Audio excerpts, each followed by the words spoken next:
je suis moi-même rempli de joie encore. Amen. Je suis encore dépassé moi-même. Mais par la grâce de Dieu, je vais quand même donner ce que le Seigneur m'a donné. Amen. Le petit peu pour remettre, même si c'est la goutte. Amen. Alors, nous parlons comme ça de l'entrée dans le royaume des cieux. L'entrée dans le royaume des cieux n'est pas une affaire à prendre à la légère. Parce que beaucoup de personnes prennent le royaume des cieux à la légère. Amen. Vous allez voir, il y a beaucoup de milieux où les prédications sont données. Mais les personnes qui reçoivent ces prédications ne les mettent pas véritablement en pratique. Et c'est là où il y a vraiment le problème. Il y a un très très grand problème. Amen. Nous allons lire Philippiens 2, verset 12. Amen. Philippiens 2, verset 12. Oui, mon frère. Amen. Ainsi, mes bien-aimés, comme vous avez toujours obéi, travaillez à votre salut avec crainte et tremblement, non seulement comme en ma présence, mais bien plus encore maintenant que je suis absent. Amen. Amen. Travaillez à votre salut avec crainte et tremblement. Nous pouvons passer ce moment, un moment d'adoration, au moment où Dieu nous a parlé, au moment où nous avons été touchés. Mais, au sortir d'ici, on devient une autre personne. Et ça, c'est ce que le Seigneur ne veut pas. Amen. Je me rappelle une fois, je ne sais pas à qui je donnais ce témoignage, j'étais balançant dans la foi, j'étais balançant. Et je voulais, moi voici, je me retrouve en train de prier. Oh Seigneur Dieu, oh Éternel, toi le Tout-Puissant, toi le véritable, toi. Après un moment, wow, j'ai une vision, je vois le Seigneur à la croix. J'ai changé la prière. Seigneur, aie pitié de moi. Seigneur, aie pitié de moi. Seigneur, pardonne-moi. Seigneur, je suis comme ça. Seigneur, je suis comme ci. Seigneur, je suis cela. Je suis ceci. Amen. Il y a des personnes qui prient, mais dans le péché. Il y a des personnes qui disent célébrer Dieu dans le péché. Amen. Mais on est en train de dire, on se dit qu'on va au ciel. Mais quel ciel? On ne part pas au ciel. Il faut qu'on soit conscient de l'œuvre de la croix. Quand j'ai eu cette vision, ça a stoppé ma lancée. Avec tout le zèle que j'avais pour prier. Mon zèle s'est arrêté. Voyant le Seigneur à la croix, ça m'a ramené ma vie véritable. La vie véritable que je vivais, ça m'a ramené ça. J'ai commencé à me repentir. Amen. Nous devons travailler à notre salut avec crainte et tremblement. Il est question d'entrer au ciel. Ce n'est pas une petite affaire. Amen. Jésus s'est sacrifié. À l'instant où on accepte Jésus-Christ, on doit comprendre que nous sommes déjà des sacrifiés. À l'instant où tu dis oui à Jésus, tu dois comprendre que tu es un sacrifié, tu es une sacrifiée. Amen. Tu ne vis plus pour toi. L'égoïsme là, ça finit. Amen. Tu vis pour Christ. Comme Christ est mort pour toi. Amen. Il a donné sa vie. C'est pour ça aussi que tu dois vivre. Tu dois vivre pour lui. Tu dois vivre pour le clair. Amen. Paul dit, non comme à ma présence seulement, mais même quand je ne suis pas là. Beaucoup de personnes sont des chrétiens, sont des personnes qui aiment l'apparence. Oui, c'est quand on est avec les frères qu'on est les vrais chrétiens. On chante, mais comment? La voix même là, c'est, tu vas comparer ça à l'ange, quoi. Mais quand on est dehors, c'est autre chose. C'est une autre personne. Tu regardes, tu dis, mais attends, c'est le frère qui chantait là-bas, non? Mais comment ce frère est devenu bizarre? Comment sa manière de parler est bizarre? comment ses goûts sont bizarres. Même les choses qu'il voit dans son téléphone, c'est bizarre. La manière qu'il parle avec les gens, c'est bizarre. Mais c'est lui qui chantait comme l'ange. Amen. Il faut qu'on arrête ça. Il faut qu'on soit vrai. Pas seulement quand on est en assemblée, mais partout. Amen. Moi, je vais vous donner un témoin. Oh, moi, j'aime la vérité. Alléluia. Amen. Oui. Un jour, j'étais quelque part et il y avait une demoiselle, c'était dans la nuit.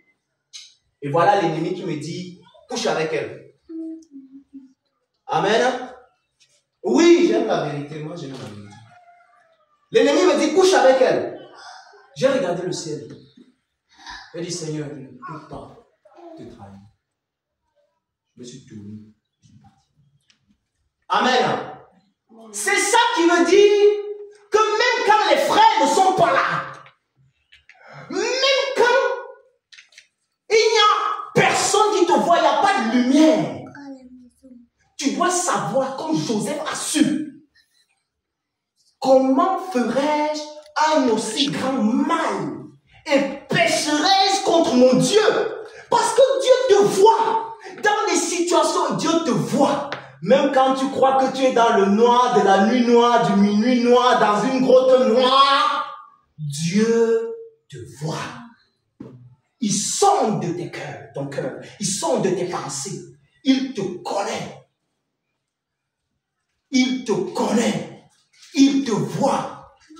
Tu n'as pas cru pour moi. Tu n'as pas cru pour le serviteur Xavier. Tu n'as pas cru pour la servante Esther. Tu n'as pas cru pour un frère ici. Amen. Tu n'as pas cru pour la sœur Yvette. Tu n'as pas cru pour quelqu'un ici. Tu as cru parce que tu as cru en Jésus. Tu as cru parce que quelqu'un a porté tes péchés à la croix. C'est pour lui que tu as cru. Et quand tu marches, tous tes pas doivent résonner Jésus. Jésus. Ta parole doit résonner Jésus. Parce que même les païens qui nous regardent là, c'est vrai qu'ils sont païens, mais toi, tente un peu de faire un mal, il va te rappeler que tu es chrétien. Amen. Il va te rappeler ça. Beaucoup de personnes prennent l'entrée au ciel à la légère. C'est quelque chose de très important. Nous devons vraiment nous attarder sur ça. Une fois, le Seigneur m'accorde la grâce d'avoir une vision. Oh, c'était un songe. Et le songe là, j'avais comme l'impression que je n'étais pas sur la terre, j'étais de l'autre côté. J'étais quelque part, et devant moi, je voyais le feu. Il y avait un grand feu. Derrière moi, c'était le royaume des cieux. Et quand je regardais comme ça, je voyais le grand feu. J'avais peur d'entrer dans le grand feu. J'avais peur. Mon cœur, c'était grave. J'étais au milieu. Et puis subitement, un grand vent m'a porté. Boum, ça m'a amené derrière. Je suis entré au royaume. Quand je suis entré au royaume, je vois les gens étaient calmes. La paix totale. Je vois les gens qui marchent dans la paix totale. Donc, il n'y avait même pas le rêve de la peur, mon frère. Amen. Il n'y avait pas le rêve du trouble. C'était la paix absolue. Les gens étaient dans une paix absolue. Et après quelque temps, quand je suis entré et que je les ai vus, après le Seigneur m'a enlevé, je me suis réveillé. Quand je me suis réveillé de là, vous savez ce qui m'a marqué? Ce qui m'a marqué, c'est que j'étais au milieu. Et le vent qui m'a porté était tellement puissant que je n'avais pas la possibilité de résister. Donc, j'étais comme un papier qui partait. C'est pour dire quoi? Si tu quittes la terre-ci et que ta relation avec Dieu n'est pas bonne, ici sur la terre, il y a encore la possibilité de dire non à la vie du péché et oui à Jésus. Amen. Oui, tu peux encore dire non. Tu peux encore résister. Amen. Tu peux encore résister en disant non et en acceptant Jésus. Amen. Et en marchant selon la parole de Dieu. En méditant cette parole que tu as acceptée, en marchant selon elle tous les jours de ta vie afin de pouvoir entrer dans le royaume. Mais si tu quittes la terre, que ta relation avec Dieu c'était le clignotant. Ça veut dire pingo, pingo, pingo. Tu dis, je suis avec Dieu, mais un peu dans le monde. Un peu avec Dieu, un peu dans le monde. Quand tu vas quitter ton corps, quand tu vas aller de l'autre côté, dans la dimension spirituelle, tu n'auras aucune force pour résister à aller en enfer. Je dis aucune force, il n'y aura pas de force pour résister à aller en enfer. Amen. Cette force, cette puissance m'a porté pour m'amener au ciel. Et c'est aussi de la même manière que si tu gardes ces paroles, comme par la grâce de Dieu, j'ai souvent l'habitude de dire, vous êtes heureux parce que vous connaissez ces choses. Nous sommes heureux parce que nous connaissons ces paroles, mais pourvu que nous les pratiquions. Amen. Parce que la vérité, c'est que Dieu nous a mis à part. Ça, c'est la vérité. Mais ce n'est pas tout. Il nous a mis à part pour faire quoi? Hein? Il nous a mis à part pour pratiquer la parole. Pratiquer. Amen. Je peux croire en une parole. Je crois que c'est bien. Mais si je ne la pratique pas, alors je ne fais rien. Amen. Donc, l'accès, c'est pour ça que qu'est-ce que Jésus déclare? Il dit dans Matthieu chapitre 11, voilà, le verset 12. Jésus dit quoi? Matthieu chapitre 11, le verset 12.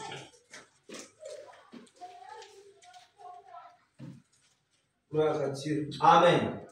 Matthieu chapitre 11, verset 12. Oui. Depuis le temps de Jean-Baptiste jusqu'à présent, Oui. le royaume des cieux est forcé, et ce sont les violents qui s'en emparent. Amen. Depuis le temps de Jean-Baptiste. On a dit quoi? Le royaume des cieux est facile. Tout le monde peut entrer. C'est ce qu'on a dit, non? Le royaume des cieux est tellement simple. Tout le monde peut entrer, c'est ça? On a dit le royaume des cieux est forcé. Et ce sont les violents qui s'en emparent. Ce sont les violents. Je me rappelle un jour, mon père et ma mère ont voulu que je fasse une tradition. Et comme j'aime souvent parler avec mon Seigneur là comme un ami, c'est vraiment mon ami. Amen. Il voulait que je parte faire une tradition. Avant de sortir de la chambre, j'ai encore regardé le ciel. J'ai dit, Seigneur, il croit pouvoir me faire t'abandonner. Il ne peut pas. Amen. Quand je suis sorti là, je ne voyais pas mon père, je ne voyais pas ma mère. Je ne voyais que Jésus. Amen. Il y a des choses que tu dois sortir les yeux. Si tu vois le péché, ne ris pas avec parce que c'est ton frère, c'est ta soeur. Amen. Parce qu'il y a des choses que... Oh, les gens, l'amour, c'est vrai.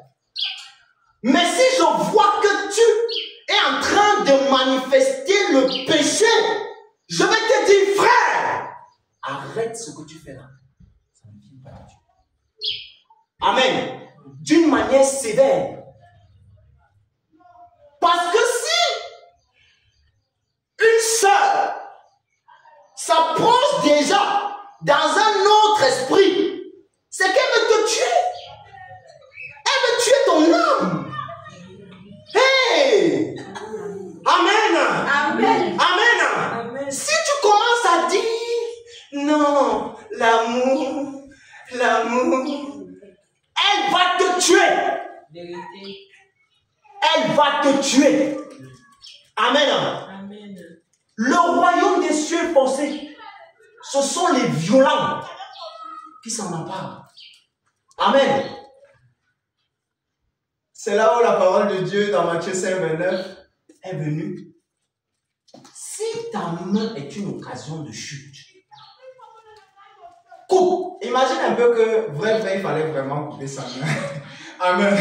Vraiment, tu prends la machette, tu mets comme ça là. On dit coupe. Tu devais d'abord réfléchir. Amen. Tu devais réfléchir, pleurer même. Tu devais pleurer. que ma main, c'est pour qu'elle marche maintenant manchot. Donc imagine un peu la chose. Quand tu vas couper la main, ça va faire mal. Ça va te faire mal. Mais tu dois supporter. Gloire à Jésus que ce n'est pas physique, c'est spirituel. Amen. Oui. Si ta main, ça veut dire si une relation veut t'amener à pécher contre Dieu, frappe la main sur la table. Tu dis que non, je refuse ça. Amen, mon frère. Amen. Parce que si tu veux jouer aux chrétiens amoureux, amen. Parce que même l'amour, là, les gens là n'ont pas compris. Hein. Beaucoup de frères n'ont pas compris. L'amour, c'est que je dois te dire que si tu as péché, tu as péché. Amen. Amen. Oui, si tu as péché, je te dis que tu as péché. Arrête de pécher, frère. Ça, c'est l'amour. Ça veut dire que je suis en train de te faire comprendre que si tu continues dans ça, tu vas aller en enfer. Et moi, je ne veux pas te voir aller en enfer. Raison pour laquelle je dois te dire la vérité. Amen.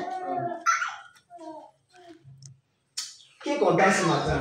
Amen, amen, amen, amen. Amen. Amen, amen. C'est merveilleux. Donc nous devons comprendre que l'accès dans le royaume des cieux est très très important. C'est comme je racontais par la grâce de Dieu le témoignage, l'expérience que j'ai eue. Ah, vous allez m'excuser parce que le Seigneur m'a souvent fait voir des expériences. Amen. L'expérience que le Seigneur m'avait fait avoir, c'était un jour où j'avais pris un jeûne avec les frères. On a pris un temps de jeûne, on a prié. C'était assez long quand même. On a prié, on a prié, on a prié. Oui, on s'approchait de Jésus, vraiment avec amour, avec tout notre cœur et tout.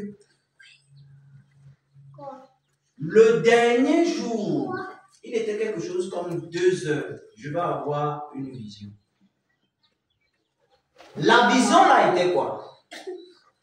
J'étais couché sur le lit et puis j'entendais comment la souris. Donc je ne dormais pas vraiment. Donc tu connais le genre, tu es couché et les yeux sont simplement fermés. Voilà. Donc je pouvais suivre les bruits qui se passaient à la maison. Alors, je suis comment la souris est en train de ronger les choses à la maison. Et j'étais fatigué de me lever. Après ça, je commence à penser dans mon cœur que vraiment, la souris ici, il faut que je parte prendre la nourriture des souris. Je mets ça dans le remède des souris, je mets ça dans la nourriture et la souris s'y mange, elle meurt.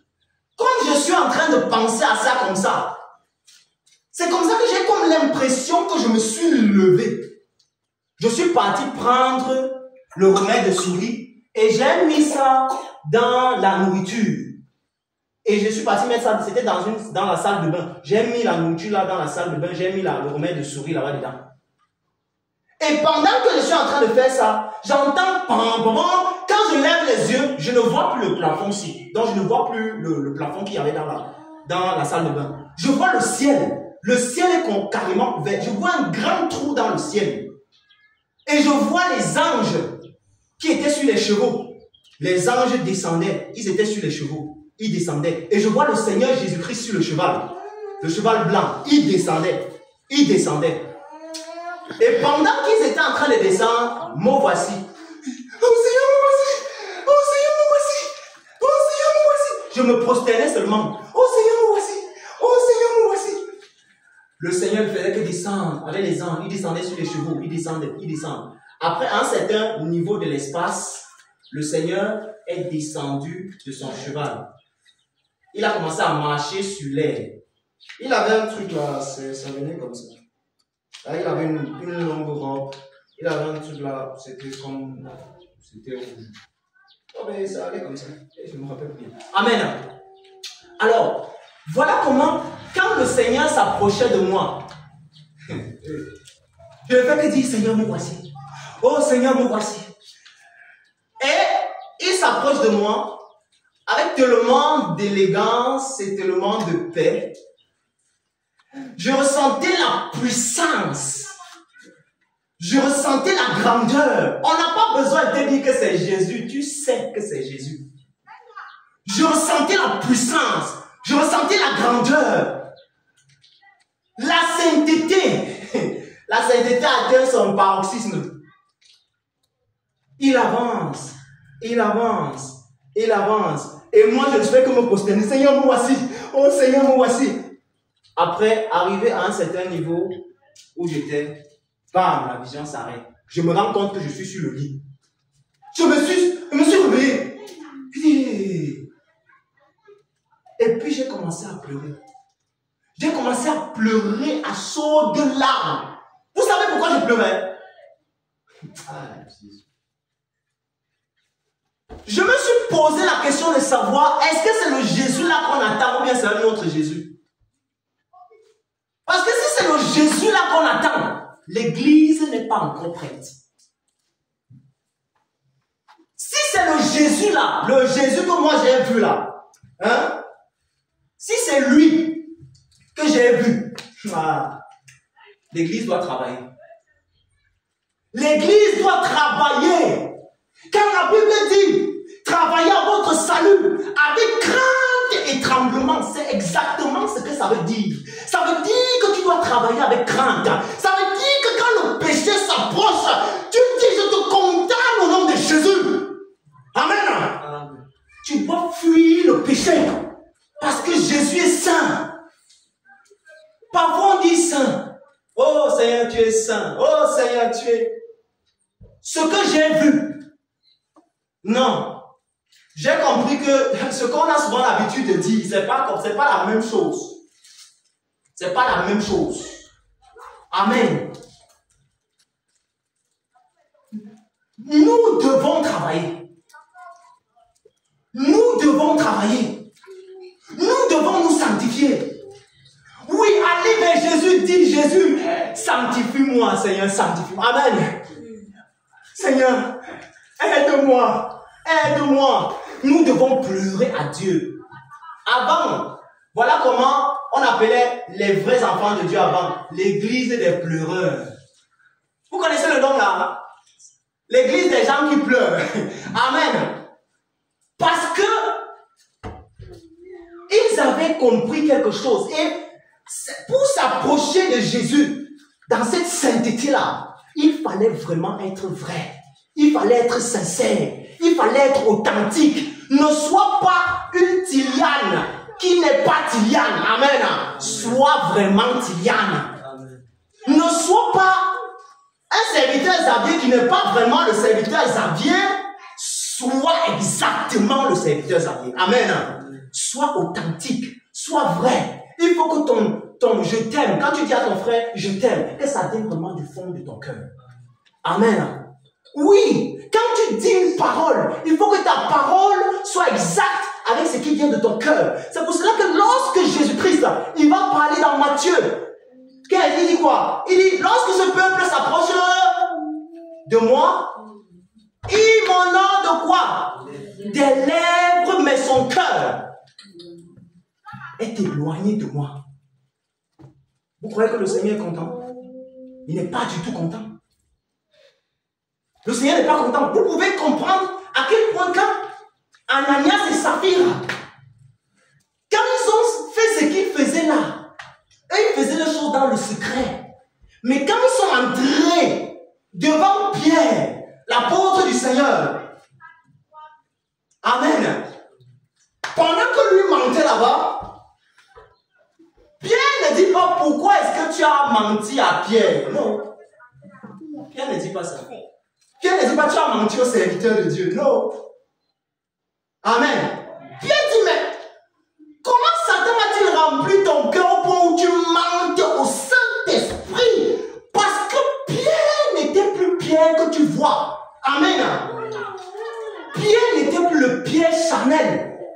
Pierre était la personne du Saint-Esprit. Amen. Il faut que nous soyons ce genre. C'est là où Christ nous attend. Et quand Pierre finit de parler comme ça, Ananias tombe, il meurt. Parce que Pierre lui a dit ça. Amen. Sa femme est venue. Elle a commencé à bavarder ce qu'elle... Il dit, est-ce que c'est à ce prix-là vraiment que vous avez fait ça? Ah oui, oui, vraiment, homme de Dieu. Vraiment, c'est à ce prix-là. Ok, bon, en tout cas, les gens qui ont porté ton mari vont aussi te porter. À l'instant, la peau, oui, elle est morte. Elle est partie. Amen. Dans ce genre d'assemblée, le péché, quand tu vois le péché à distance, tu fais quoi? Tu mets les marathons, donc tu mets la vitesse. Tu fuis. Parce que quand tu vas arriver seulement ici à la clôture, la révélation sera déjà là. Oui, la révélation sera déjà là. Il a péché, c'est un pécheur qui vient là-bas. C'est une pécheresse qui vient. Voilà ce qu'elle a fait. Elle a fait comme ça. Elle est montée, elle est descendue. Amen. Amen. C'est ça que le Seigneur veut. Et le monde, la nature, attend la manifestation des fils de Dieu. On veut voir les vrais. On veut voir les authentiques. On veut voir ceux-là qui portent le nom de Jésus. Amen. Amen. Qui sont revêtus du nom de Jésus. Vous savez ce qui s'est passé avec Paul? Lorsqu'il demande à Simon le magicien, il dit à Simon le magicien que l'obscurité, pourquoi tu pervertis les voies du Seigneur? Que l'obscurité descende sur tes yeux. Qu'est-ce qui s'est passé? Il n'a pas dit au nom de Jésus. Il a dit que l'obscurité descend. C'est ce qui s'est passé. Amen. Nous devons porter le nom de Jésus. Nous devons être Jésus. Quand tu dis à quelqu'un Jésus est le chemin, la vérité, la vie, toi tu es quoi? Amen. Toi tu égares les gens. Voilà que tu dis Jésus est le chemin, la vérité, la vie. Mais toi tu égares les gens. Si tu as reçu Jésus, si c'est Jésus qui vient en toi, amen, tu deviens aussi le chemin. Parce qu'à cause de toi, les gens vont croire. À cause de toi, les gens seront sauvés. Amen.